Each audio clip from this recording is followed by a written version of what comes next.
ఇదే trade war ఆయన China మీద కూడా ప్రకటిస్తే చైనీస్ స్పోక్స్ పర్సన్ వచ్చి అంటాడు, ఆయన మీతో ట్రేడ్ వార్ కే కాదు ఏ యుద్ధానికైనా మేము రెడీగా ఉన్నాం, మేము సంసిద్ధంగా ఉన్నాం, మీరు రండి చూసుకుందాం అంటాడు ఆయన. కెనేడియన్ ఎక్స్ ప్రైమ్ మినిస్టర్ అనాలో కరెంట్ ప్రైమ్ మినిస్టర్ అనాలో ఏమనాలో తెలియట్లేదు ఆయన్ని.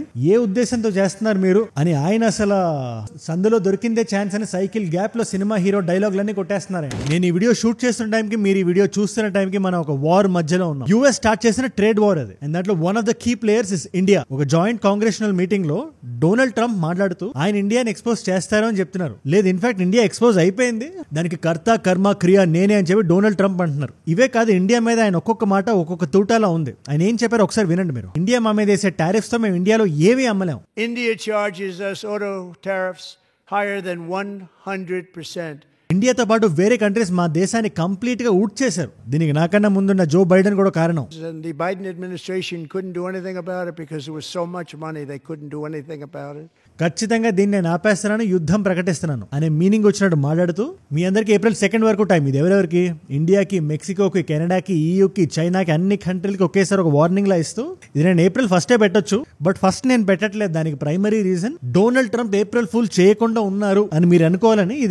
ఇది నేను చెప్పడం కానీ ఒకసారి మీరే వినండి ఆయన మాటల్లో. So on April 2nd I wanted to make it April 1st, but I didn't want to be accused of April Fool's Day. Simple గా చెప్పాలంటే ఆయన మన February 13 కలిసారు నరేంద్ర మోడీ గారిని. అది ఒక చాలా కోజీ అండ్ వార్మ్ మీట్ లా జరిగింది. ఇప్పుడు ఫర్ ఎగ్జాంపుల్ 2 కంట్రీస్ కి పడట్లేదు, లేదా ఆ దేశ ప్రధాని గాని ప్రెసిడెంట్ గాని వచ్చి జెలెన్స్కీ లా మాట్లాడితే, ఒకవేళ యుక్రెయిన్ ప్రెసిడెంట్ లా కొంచెం ఇర్రెస్పాన్సిబుల్ గా మాట్లాడితే దాని తర్వాత ఇలాంటి వార్నింగ్లు, ఇలాంటి డైలాగులు, ఇలాంటి శబ్దాలు ఇవ్వడంలో ఒక చిన్న వాల్యూ ఉంది. బట్ మొన్న అంత మంచిగా మాట్లాడి ఇన్ఫాక్ట్ ఆ రోజు కూడా టారిఫ్స్ గురించి మాట్లాడారు. ఇండియా కూడా మేము తగ్గిస్తామని చెప్పింది. అలాంటి టైంలో ఇలా బయటికి బహిరంగంగా వచ్చి ఇండియా లాంటి ఒక ఫ్రెండ్లీ కంట్రీకి ఇలాంటి వార్నింగ్ ఇవ్వడం అనేది ఈ పర్టికులర్ వీడియోలో మనం డిస్కస్ చేద్దాం. దాని బ్యాక్గ్రౌండ్ ఏంటి, ఆయన ఎందుకంత హర్ట్ అయిపోతున్నారు టారిఫ్స్ గురించి, అది వాళ్ళ దేశానికి ఎలా హర్ట్ చేస్తుంది, ఆయన చెప్పినట్టే మనం గానీ టారిఫ్స్ తగ్గించినా లేదా మేము తగ్గాం మీరే పెంచుకోండి అని చెప్పినా దాని పర్యావసానాలు ఏంటో ఈ పర్టికులర్ వీడియోలో మనం క్లియర్ గా డిస్కస్ చేద్దాం. ఆయన ఈ స్టేట్మెంట్ ఇవ్వగానే మన పీయూష్ గోయల్ గారు ఉన్నారు కదా, కామర్స్ అండ్ ఇండస్ట్రీ మినిస్టర్ ఆయన ఇండియాకి, ఆయన ప్లాన్ ఆఫ్ యాక్షన్ మొత్తం హోల్డ్ చేసి పుష్ చేసి ఇమ్మీడియట్ గా యూఎస్ కి వెళ్ళి జేమిసన్ గ్రియర్ అని, అంటే యునైటెడ్ స్టేట్స్ ట్రేడ్ రిప్రజెంటేటివ్, ఈ టారిఫ్స్ కంతా అనుకోండి, ఆయన అర్జెంట్ గా కలిసి ఒక మీటింగ్ కూడా జరిగింది ఇండియాకి యూఎస్ కి మధ్యలో. అందులో వాళ్ళు ఏం మాట్లాడుకున్నారో కూడా డిస్కస్ చేద్దాం.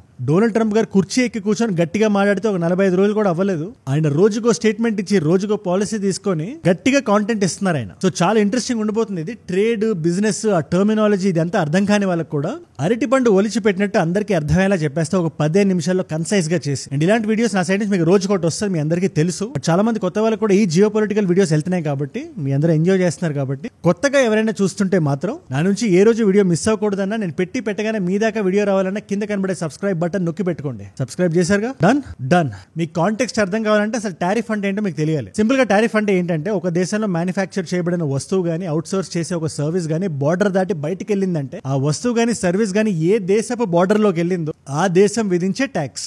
ఒక సింపుల్ ఎగ్జాంపుల్ తో స్టార్ట్ చేద్దాం. నా దగ్గర 2 బుక్స్ ఉన్నాయి. ఇది మేడ్ ఇన్ ఇండియా బుక్, ఇది మేడ్ ఇన్ యుఎస్ఏ బుక్ అనుకుందాం. ఈ పుస్తకం ఖరీదు $20 అనుకుందాం. అంటే ఇవాల్టి కన్వర్జన్ తో చూస్తే $1741. బట్ కన్వర్ట్ చేస్తే వచ్చిన అమౌంట్ మనం వేసుకోలేం. ఈ బుక్ ని యూఎస్ లో $20 అమ్ముతారు, కానీ ఇది కానీ ఇండియాకి వస్తే ఆ 1741 రూపీస్ తో పాటు దాని మీద ట్యాక్స్ $340 పడుతుంది అప్రాక్సిమేట్లీ. సో ఆ ట్యాక్స్ యాడ్ చేస్తే 2000 అవుతుంది, అంటే $24. ఆ ఎక్స్ట్రా $4 ఎక్కడికి వెళ్తే ఇండియన్ గవర్నమెంట్ తీసుకుంటది. సిమిలర్లీ ఇండియా బుక్ యూఎస్ కి వెళ్తే కూడా అదే జరుగుతుంది. కాకపోతే ఇండియా యూఎస్ మీద వేసే టారిఫ్, యూఎస్ఏ ఇండియా మీద వేసే టారిఫ్ ఒకటి కాదు. ఈ పర్టికులర్ కేసులో డొనాల్డ్ ట్రంప్ ఆవేదన, ఆక్రోశం ఏంటంటే, మీ ఐటమ్స్ అన్నిటికీ మేము తక్కువ టారిఫ్లు వేస్తాం, మీరు హ్యాపీగా ఎక్స్పోర్ట్ చేస్తారు, మా ప్రొడక్ట్స్ తో మీ ప్రొడక్ట్స్ కంపీట్ అవుతాయి, మా జనాలు మీ ప్రొడక్ట్స్ కొనుక్కుంటున్నారు, తద్వారా మీకు ఎక్స్పోర్ట్ రెవెన్యూ వస్తుంది. కానీ మేవేదైతే మీకు పంపిస్తున్నామో దాని మీద మీరు 100%, 150% టారిఫ్ వేసేసరికి లోకల్ కాంపిటీటర్స్ తో కంపీట్ అవ్వట్లేదు, తద్వారా మా నుంచి ఎక్స్పోర్ట్స్ తగ్గిపోతున్నాయి, తద్వారా మా బిజినెస్ కి బొక్కబడుతుంది అని ఆవేదన చెందుతూ ఇండియా టార్గెట్ చేస్తున్నారు ఆయన. సో మీ క్వశ్చన్ కి ఇక్కడే ఆన్సర్ దొరికింది. టారిఫ్ ఎందుకు పెడతారు?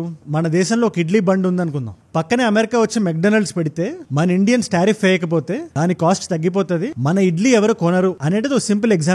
మన ఇడ్లీకి బిజినెస్ బాగా జరిగి అమ్ముడుపోవాలని చెప్పి టారిఫ్లు పెట్టేది ఒకటైతే, రెండోది టారిఫ్ గవర్నమెంట్ కి వెళ్తుంది, దాంతో గవర్నమెంట్ సంక్షేమం చేస్తుంది అనేది థియరీ. టారిఫ్ ఎక్కువ ఉంటే అల్టిమేట్లీ ఆ ఫారెన్ కంపెనీ లూజ్ అవుతుంది, ప్రజలు కూడా ఆ ప్రొడక్ట్ కొనాలంటే ఎక్కువ డబ్బులు ఖర్చు పెట్టాల్సి వస్తుంది. ఇది నేను సింపుల్ గా చెప్పాను, కానీ టారిఫ్ ఇంకొంచెం కాంప్లెక్స్ ఉంటుంది. యాడ్ వెలరమ్ టారిఫ్ అని, స్పెసిఫిక్ టారిఫ్ అని, కాంపౌండ్ టారిఫ్ అని, రకరకాల వస్తువులకి రకరకాల టారిఫ్లు ఉంటాయి. దాని అల్గోరిథం చేంజ్ అవుతుంది తప్పితే థియరీ ఇదే. ఇవన్నీ విన్న తర్వాత మీకు డౌట్ రావచ్చు, సరే ఇంతకీ ఇండియా ఏం ఎక్స్పోర్ట్ చేస్తుంది?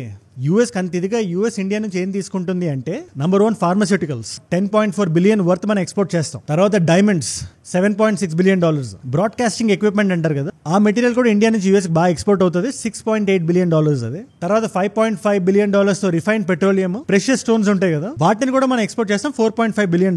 యూఎస్ నుంచి ఇండియాకి ఏం వస్తుంది? Oil and gas, crude petroleum. వాళ్ళకి డ్రిల్ బేబీ డ్రిల్ ఇలాంటివి గట్టిగా చేస్తున్నారు, అందుకే ఎక్స్పోర్ట్లు గట్టిగా చేయాలని చెప్పి అది $5.5 బిలియన్ వస్తుంది లోపలికి మన ఇండియాకి యూఎస్ నుంచి. 4.6 బిలియన్ ఏమో కోల్ బ్రికెట్స్, $2.39 బిలియన్ ఏమో gas turbines, diamonds, aircraft parts, వీటిలన్నిటితో పాటు Harley Davidson, bourbon whisky, imported cars, ఇలాంటివి కూడా బలంగా వస్తున్నాయి. వాటి మీద మనం కూడా టారిఫ్లు చాలా బలంగా వేస్తున్నాం, ఎందుకంటే మన సొంత కంపెనీలు ఉన్నాయి, మనది డెవలపింగ్ కంట్రీ, మనం మ్యానుఫ్యాక్చరింగ్ సెక్టర్ లో చాలా ఇంప్రూవ్ అవ్వాలి. అలాంటి టైంలో మన లోకల్ మ్యానుఫ్యాక్చరర్స్ కి మనం అండగా ఉండాలి. ఇదే నరేంద్ర మోడీ గారు చేస్తున్నది. దీని వెనకాల డొనాల్డ్ ట్రంప్ గారు అనుకున్నట్టు వేరే ద్వంద్వార్థాలు ఏం లేవు, మీ నుంచి ఎక్స్ట్రాక్ట్ చేసేద్దాం అని కాకుండా, అరే మేము గ్రోయింగ్ ఫేజ్ లో ఉన్నాం, ఇలాంటి టైంలో మా వాళ్ళని మేము సపోర్ట్ చేయాలి. అది మన ఇడ్లీ బండి నుంచి మహీంద్రా కార్పొరేషన్ వరకు ఏదైనా అవ్వచ్చు. ఇన్ఫాక్ట్ మన 13 ఫిబ్రవరి మీట్ అయిన తర్వాత చాలా వస్తువుల మీద మనం టారిఫ్లు తగ్గించాం. ఈ నిర్మలా సీతారామన్ గారి బడ్జెట్ మనం కొంచెం జూమ్ ఇన్ చేసి క్లీన్ గా అబ్జర్వ్ చేస్తే హార్లీ డేవిడ్సన్ తగ్గింది, బర్బన్ విస్కీ తగ్గింది. In fact Harley Davidson and motor cycles లో 50% ఉండేది, 30% తగ్గించాను దాన్ని. లగ్జరీ కార్స్ కి 110% ఉండేది, బట్ ఖచ్చితంగా తగ్గిస్తారని చెప్పి మోడీ గవర్నమెంట్ చెప్పింది. బర్బన్ విస్కీని 150% నుంచి 100% తగ్గించాం. స్మార్ట్ ఫోన్ కాంపోనెంట్స్ ఉంటాయి కదా, ఈ చిప్స్ గట్రా అవన్నీ, అవి 20% నుంచి 15% తగ్గించాం. ఇలా స్లోగా తగ్గిస్తున్నాం. డొనాల్డ్ ట్రంప్ గారు చెప్పారని ఇమీడియట్లీ మొత్తం తగ్గించేస్తే అది ఏం జరుగుతుందో మీకు తెలుసా? ఫస్ట్ మన డొమెస్టిక్ ఇండస్ట్రీ మొత్తం కొలాప్స్ అయిపోతుంది. మన వాళ్ళు మన నేల మీద పెట్టిన మన ప్రొడక్ట్స్ కొలాప్స్ అయిపోతాయి. కంపెనీస్ లైక్ టాటా, మహీంద్రా, లావా, ఈ mobile companies, agriculture based business అన్ని కొలాప్స్ అవుతాయి. జస్ట్ ఇమాజిన్ టెస్లా గానీ 0% టారిఫ్ తో ఇండియా గడ్డ మీద అడుగు పెడితే ఈవీ సెక్టర్ లో ఉండే వేరే వెహికల్స్ ఎలా రాణిస్తాయి? అది ఇంకా డిస్కషన్ జరుగుతుంది, టెస్లా రావాలా వద్దా అని. బట్ ఒక హైపోథెటికల్ సిచ్యువేషన్ అనుకోండి. కంపెనీలు పడిపోవడం అంటే కంపెనీ జస్ట్ అలా పడిపోవడం కాదు కదా, దాంట్లో ఉండే ఉద్యోగాలు, కొన్ని వేల మంది జీవితాలు, వాళ్ళందరూ రోడ్ల మీదకి వచ్చేస్తారు. ఇండియా కాటన్ తో కంపేర్ చేస్తే US cotton cheap. So cotton తో చేసే ఏ వస్తువు అయినా, అది టెక్స్టైల్ అవనివ్వండి, చిన్న టీ షర్ట్ అవనివ్వండి, ఇండియన్ మార్కెట్ లో అలా డ్యామ్ గేట్లు ఎత్తినట్టు వచ్చేస్తే లోకల్ టెక్స్టైల్ వర్కర్స్ పరిస్థితి ఏంటి? తర్వాత మనకు వాళ్ళ వస్తువులు ఈజీ అయిపోయేసరికి ట్రేడ్ డెఫిసిట్ అంటారు కదా, అది పెరిగిపోతుంది. నేను ఒప్పుకుంటున్నా, ప్రస్తుతానికి ఉండే బైలాటరల్ ట్రేడ్ లో ఇండియాకి ఎక్కువ బెనిఫిట్ ఉంది. బట్ ఇండియా ఒక ఫ్రెండ్లీ కంట్రీ యూఎస్ఏ, అండ్ అత్యవసర పరిస్థితుల్లో మిలిటరీ జెట్స్ అవనివ్వండి, ట్రేడ్ అవనివ్వండి, ఇలాంటి టైంలో ఇండియా డెఫినెట్లీ యూఎస్ కి ఒక మంచి క్లోజ్ అలై లాంటిది. మరి అది కూడా మీరు మనసులో పెట్టుకోవాలి కదా. $40 బిలియన్ ట్రేడ్ డిఫరెన్స్ ఉంది యూఎస్ కి ఇండియా కంటే. ఎలా అది? అంతేకాదు, ఇండియా దగ్గర డాలర్ రిజర్వ్స్ ఉండవు. ఉండే డాలర్లన్నీ పెట్టి ఇంపోర్టే చేసుకుంటుంటే ఫారిన్ ఎక్స్చేంజ్ రిజర్వ్స్ పరిస్థితి ఏంటి? ఇవన్నీ డొనాల్డ్ ట్రంప్ గారు ఆలోచించారు. ఆయన అమెరికా ఫస్ట్ అనే ఒక ప్రిన్సిపల్ మీద ఉన్నారు ఆయన. ఇది మనం ఆలోచించాలి యాజ్ ఎ కంట్రీ. తర్వాత మనం చాలా వీక్ అని చెప్పి ఆయన బెదిరిస్తే భయపడిపోయామని చెప్పి బయటకి టాక్ వెళ్ళిపోతుంది. అది కూడా అంత మంచిది కాదు. ప్లస్ ఈ జియో పొలిటిక్స్ ఎలా రన్ అవుతాయంటే, డొనాల్డ్ ట్రంప్ గారి గురించి మనకు తెలుసు, ఆయన ఒక కట్ థ్రోట్ బిజినెస్ మ్యాన్ లా పనిచేస్తాడు.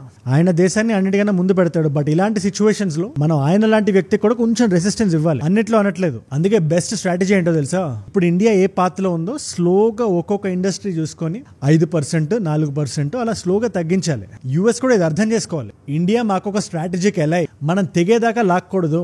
లేదా ఇండియా ఏం చెప్పాలి? ఒక చిన్న ట్రేడ్ ఆఫ్ లా ప్లాన్ చేయాలి. అంటే ఏంటంటే, మేము టారిఫ్స్ తగ్గిస్తాం, మా ఇండియన్ ఐటీ ఫర్మ్ గానీ ఏదైనా యూఎస్ లో ఎస్టాబ్లిష్ చేయాలనుకుంటే వాళ్ళకి వీసా పాలసీస్ ని కొంచెం లూజ్ చేయండి, కొంచెం ఈజీ చేయండి దాన్ని. వాళ్ళు అలాంటి దానికి దేనికైనా ఒప్పుకోవాలి. ఇన్ఫాక్ట్ యూఎస్ కి చైనా ఎంత పెద్ద ఎనిమియో మనందరికీ తెలుసు. వాళ్ళిద్దరు ఆల్మోస్ట్ స్ట్రాటజిక్ ఎనిమీస్. అసలు మేము తగ్గేదే లే అంటున్నారు చైనా. ఇదే ట్రేడ్ వార్ ఆయన చైనా మీద కూడా ప్రకటిస్తే చైనీస్ స్పోక్స్ పర్సన్ వచ్చి అంటాడు, ఆయన మీతో ట్రేడ్ వార్కే కాదు, ఏ యుద్ధానికైనా మేము రెడీగా ఉన్నాం, మేము సంసిద్ధంగా ఉన్నాం, మీరు రండి చూసుకుందాం అంటాడు ఆయన. 中国人民从来不怕邪不信鬼，从来不吃霸道霸凌那一施压胁迫和威胁不是同中方打交道。అంతెందుకు, మన జస్టిన్ ట్రూడో ఉన్నారు కదా, ఆయన కెనేడియన్ ఎక్స్ ప్రైమ్ మినిస్టర్ అనాలో కరెంట్ ప్రైమ్ మినిస్టర్ అనాలో ఏమనాలో తెలియట్లేదు ఆయన్ని. ఆయన అయితే రిజైన్ చేస్తారు. ఆయన పార్టీ కొత్త వ్యక్తిని పెట్టడానికి నియమించడానికి కొంచెం టైం తీసుకుంటున్నారు. సరే, ఈ గ్యాప్ లో మనం 6 కొడదాం, బ్యాట్ ఊపేద్దాం అనే ఒక ఇంటెన్షన్ తో ఆయన ముందుకు వచ్చి అమెరికన్ ప్రెసిడెంట్ డొనాల్డ్ ట్రంప్ నుంచి డొనాల్డ్ దాకా ఆయన దిగిపోయి మన అమెరికాతో యుద్ధంలో ఉన్నాం. ప్రెసిడెంట్ ఇంత డమ్ వ్యక్తి అని నేను అనుకోవట్లేదు. ఇంత బుర్రతక్కువ ఆలోచన ఎలా చేశాడో నాకు ఇప్పటికీ అంతు చిక్కట్లేదు. But Donald, they point out that even though you're a very smart guy, this is a very dumb thing to do. బయట వాళ్ళు చూస్తే ఏమనుకుంటారు, చైనా చూస్తే ఏమనుకుంటది, రష్యా చూస్తే ఏమనుకుంటది, రెండు స్ట్రాటజిక్ గా ఫ్రెండ్లీగా ఉండే నేషన్స్ ఇలా గొడవ పడుతున్నాయి. అమెరికా, కెనడా అందరి ముందు ఇలా మన పరువు మనమే తీసుకుంటున్నాం. సరే, మీరు టారిఫ్ వేస్తే మేము కూడా టారిఫ్ వేస్తాం. Canada will be implementing 25% tariffs against $155 billion worth of American goods. మీరు ఆ డిక్టేటర్ వ్లాదిమిర్ పుతిన్ తో మీరు ఫ్రెండ్షిప్ చేస్తున్నారు, మీరు ప్రపంచంతో కయ్యానికి కాలు దూవడం అది. They're talking about working positively with Russia, appeasing Vladimir Putin, a lying, murderous dictator. ఏ ఉద్దేశంతో చేస్తున్నారు మీరు అని ఆయన అసలు సందులో దొరికిందే ఛాన్స్ అని సైకిల్ గ్యాప్ లో సినిమా హీరో డైలాగులన్నీ కొట్టేస్తున్నారు ఆయన. యాజ్ ఎ కంట్రీ ఎలా అయితే ఆయన అమెరికా ఫస్ట్ అని మైండ్ లో పెట్టుకుని ఆయన రన్ అవుతున్నాడో, మనం కూడా ఇండియా ఫస్ట్ లాగే మనం ఉండాలి. Nation is first. అండ్ 18% మనం యూఎస్ మీద డిపెండ్ అవుతున్నాం ఎక్స్పోర్ట్స్ మీద. ఒక దేశం మీద అంతలా డిపెండ్ అవడం ఎవరికి అంత మంచిది కాదు. మీరు బిజినెస్ అవి చేసేవారంటే మీకు అర్థమవుతుంది. మీకు ఒకటే సప్లయర్ ఒకటే వెండర్ ఉంటే రేపు పొద్దున్న ఆయనకి ఏదైనా అయినా సడన్ గా ఆయన దివాలా తీసేసినా మన బిజినెస్ ఆగిపోతుంది. అందుకనే మల్టిపుల్ పీపుల్ పెట్టుకోవాలి వెండర్స్ లాగా. సిమిలర్లీ ఇండియా కూడా ఎక్స్పోర్ట్ కి మేజర్ గా ఒక దేశం మీద కాకుండా పోర్ట్ఫోలియోని డైవర్సిఫై చేయడానికి చూడాలి. కొత్త దేశాలతో స్ట్రాటజిక్ రిలేషన్షిప్స్ పెట్టుకోవాలి. ఇవాళ యుఎస్ చేతులెత్తేసినా కూడా మాకు ఫలానా యూరోపియన్ యూనియన్ ఉంది. ఇన్ఫాక్ట్ ఉర్సులా వాన్ దేర్ లియన్ అని పేరు కొంచెం తప్పుగా ప్రొనౌన్స్ చేసి ఉంటే క్షమించండి. ఆవిడ రీసెంట్ గా ఇండియా కూడా వచ్చారు. సో ఇలాంటి ఎస్టాబ్లిష్మెంట్స్ తో మనం స్ట్రాంగ్ ట్రేడ్ గానీ డెవలప్ చేయగలిగితే మన ఇండియాకి చాలా మంచిది. అది యూకే అయినా, రష్యా అయినా, చైనా లాంటి గుంటనక్క కంట్రీ అయినా కూడా జియో పొలిటిక్స్ వచ్చేసరికి తమ్ముడే ప్యాకాటే అన్నట్టు ఉండాలి. ఇన్ఫాక్ట్ ఆ దారిలో అడుగులు కూడా వేస్తుంది India. Supply chain resilience initiative అని చెప్పి ఆస్ట్రేలియాతో, జపాన్ తో, యాక్ట్ ఈస్ట్ పాలసీ అనే సౌత్ ఈస్ట్ ఏషియన్ కంట్రీస్ తో, ఈస్ట్ కోస్ట్ ఎకనామిక్ కారిడార్ అని కోల్కతా నుంచి కన్యాకుమారి దాకా వీ హ్యావ్ ఓపెన్ సప్లై. కాకపోతే అన్ని బడ్డింగ్ స్టేజెస్ లోనే ఉన్నాయి. వాటికి గేర్లు కొంచెం మనం మార్చి we have to march forward. ఇది ఒక స్ట్రాటజీ అయితే, డొనాల్డ్ ట్రంప్ గారితో కూడా మనం స్ట్రాటజిక్ గా మాట్లాడి, ఆయనకి మెక్సికో ఇండియా ఖచ్చితంగా ఒకటి కాదు, ఆయనకి కెనడా ఇండియా ఖచ్చితంగా ఒకటి కాదు, ఆ రెండు చాలా వీక్ కంపేర్ టు ఇండియా. పక్క దేశాలే అయి ఉండొచ్చు కానీ హీ షుడ్ ఆల్సో నో. చైనాతో మాట్లాడినట్టు మనం ఇండియాతో మాట్లాడలేము. కొంచెం నోటి దురుస్తో మాట్లాడితే వాళ్ళు కూడా స్ట్రాటజిక్ గా ఏదైనా ప్లాన్ వేస్తారు. అల్టిమేట్లీ వాళ్ళెంత లూజ్ అవుతారో నేను కూడా అంతే లూజ్ అవుతాను అని ఆయనకి మైండ్ లో వచ్చేలా మనం ప్రవర్తించాలి. నేను చెప్పడం కాదు, మీరే చెప్పండి, మీకు మొత్తం అర్థమైంది కాబట్టి. ఆయన ఇంపోజ్ చేస్తానంటున్న టారిఫ్స్ మీద ఇండియా ఎలా రియాక్ట్ అవ్వాలి? మీరు పెంచితే పెంచుకోండి అన్నట్టు వదిలేయాలా, లేదా వాళ్ళ ప్రొడక్ట్స్ మీద మన టారిఫ్లు తగ్గించాలా, లేదా డిప్లొమాటిక్ డైలాగ్ స్టార్ట్ చేయాలా అమెరికాతో? ఆయన April 2 వరకు టైం ఇచ్చారు, ఇవాళ 8th ఇవాళ. సో 3 వారాలు ఉంది. ఈ 3 వారాల్లో ఇండియా ఏం చేయొచ్చు అని మీరు అనుకుంటున్నారో let me know down in the comments. ఒక మంచి డిస్కషన్ ఫోరం లో పెడదాం. అదే కాకుండా చైనా కూడా ఇండియాని రా నాతో కలు, మన ఇద్దరం కలిసి ఆ యుఎస్ తో యుద్ధం చేద్దాం, ఈ ట్రేడ్ వార్ లో అతనైనా ఉండాలి మనమైనా ఉండాలి అన్నట్టు హింట్ ఇస్తుంది. సో మన ఇండియా చైనాతో ఎలా రెస్పాండ్ అవ్వాలి అది కూడా నాకు కింద కామెంట్స్ లో రాయండి. సందట్లో సడేమియా జస్టిన్ ట్రూడో మీద మీ అభిప్రాయం ఏంటి? ఆయనకి ఆ కుర్చీ ఎన్ని రోజులు ఉంటుందో తెలియదు, ఆయన డొనాల్డ్ ట్రంప్ ని బెదిరిస్తున్నాడు. ఆయన ఈ ఎంటైర్ ఖాళిస్తానీ మూవ్మెంట్ ఇంత యాక్టివ్ గా ప్రపంచం అంతా ఉండడానికి one of the main reasons ఆయన గవర్నమెంట్. ఆ మూవ్మెంట్ ని మొక్కలా ఉన్నప్పుడే పీకేయాల్సింది, ఇప్పుడు అది చెట్టు అయి కూర్చుంది. అది మొన్న కూడా జయశంకర్ గారు లండన్ వెళ్తే మీరే చూడండి ఖాళిస్తానీస్ ఏం చేస్తున్నారు. ఆ లండన్ వాళ్ళు కూడా సరైన బ్యారికేడింగ్ చేయలేదు. వాళ్ళు మన మినిస్టర్ ఆఫ్ ఎక్స్టర్నల్ అఫైర్స్ అయినా ఆయనకి సేఫ్టీ లేకపోతే ఎలా? ర్యాండమ్ గా ఒక వ్యక్తి రోడ్ క్రాస్ చేసి చూడండి, ఎక్కడ పడితే ఎక్కడ జనాలు ఇలా ఫ్లాగ్ వేసుకొని వచ్చి నిలబడుతున్నారంటే కొన్ని దశాబ్దాలుగా కెనడాలో ఏం జరుగుతుందో అదే కారణం దానికి. ఎనీవేస్, మీరు ఇక్కడ దాకా వచ్చారంటే నా వీడియోస్ మిమ్మల్ని ఆకట్టుకుంటున్నాయి, ఆయన ఒక వాల్యూ పొందుతున్నారు. Thank you so much for that. మీరు చూపిస్తున్న ప్రేమ ఏదైతే ఉందో, మీరు ఇస్తున్న వాచ్ టైం, మీ రిటెన్షన్ ఏదైతే ఉందో, నిజం చెప్తున్నా, నాకు ఒంట్లో బాగాలేకపోయినా కూడా, కొంచెం ఫీవర్ అది ఉన్నా కూడా మీ ముందుకు ఇలా వచ్చి చెక్కు చెదరకుండా ఒక వీడియో రావాలి అనే 1 point ఎజెండాతో పనిచేస్తున్నా. దానికి మీరే నా ప్రేరణ. You are my inspiration. ఏ రోజు మన నుంచి వీడియో మిస్ అవ్వదు. అండ్ నా నుంచి వచ్చే వీడియో మీరు మిస్ అవ్వకూడదు అనుకుంటే కింద కనబడే సబ్స్క్రైబ్ బటన్ నొక్కి పెట్టుకోండి. సబ్స్క్రైబ్ చేశారుగా? డన్. అండ్ ఇలాంటి వీడియో ఐడియా టాపిక్ ఏదైనా వచ్చి నాకు డైరెక్ట్ గా ఇద్దాం అనుకున్నా, నాతో వచ్చి ఇంటరాక్ట్ అవుదాం అనుకున్నా, ఇలాంటి వీడియోస్ ని రీల్స్ లా చూద్దాం అనుకున్నా, నాతో మాట్లాడదాం అనుకున్నా, నా చుట్టూ ఏం జరుగుతుందో తెలుసుకుందాం అనుకున్నా, Instagram is the way to go. Ajay from ఏజుడ్ అని ఉంటుంది. అజయ్ ఫ్రమ్ ఏజుడ్ 1+ million ఫాలోవర్స్ ఉంటారు. You should be able to find me. రెండు వచ్చేయండి, అక్కడ మాట్లాడుకుందాం. అండ్ 2 కాంప్లిమెంటరీ వీడియోస్ పెడుతున్నాను. ఇది లెవియథన్ స్నేక్ గురించి, దాని వెనకాల ఉండే ఆ మైథాలజీ గురించి మాట్లాడమని చాలా మంది మీలో అడిగారు. దాని మీద క్లియర్ వీడియో చేశాను. చాలా ఇంట్రెస్టింగ్, ఎగ్జైటింగ్ ఉంటుంది ఆ స్టోరీ. కొన్ని వేల సంవత్సరాలుగా వస్తున్న స్టోరీ అది విందాం అనుకుంటే ఆ పర్టికులర్ వీడియో ఇక్కడ ఉంది. లేదు కొంచెం నేషనల్ గా ఏదైనా తెలుసుకుందాం అనుకుంటే, ముఖ్యంగా మన సౌత్ ఇండియాకి చాలా ఇంపార్టెంట్ ఇది. చంద్రబాబు నాయుడు గారి దగ్గర నుంచి, రేవంత్ రెడ్డి గారి నుంచి, ఎంకే స్టాలిన్ గారి నుంచి ప్రతి ఒక్కరు పాల్గొంటున్నారు దీంట్లో. ఒక్కొక్కరికి ఒక్కొక్క డిఫరెంట్ స్టాండ్ ఉంది 3 language పాలసీ మీద. అది మీరు వినుంటారు. దాని గురించి ఎక్కువ క్లారిటీ తెచ్చుకోవాలంటే ఆ పర్టికులర్ వీడియో ఇక్కడ ఉంది. మీకు ఏ వీడియో ఇంట్రెస్ట్ ఉంటే ఆ వీడియో చూడండి. అండ్ నేను మిమ్మల్ని మళ్ళీ రేపు కలుస్తా. మనందరం కలిసి పెరగాలి, కలిసి ఎదగాలి. Let us all grow together. Let us all rise together. Rise above political complacency. Rise above ignorance. Rise above hate. ఏజుడ్ అంటే మనం. జై హింద్, జై భారత్, జై ఆంజనేయ, ఓం నమో వెంకటేశాయ.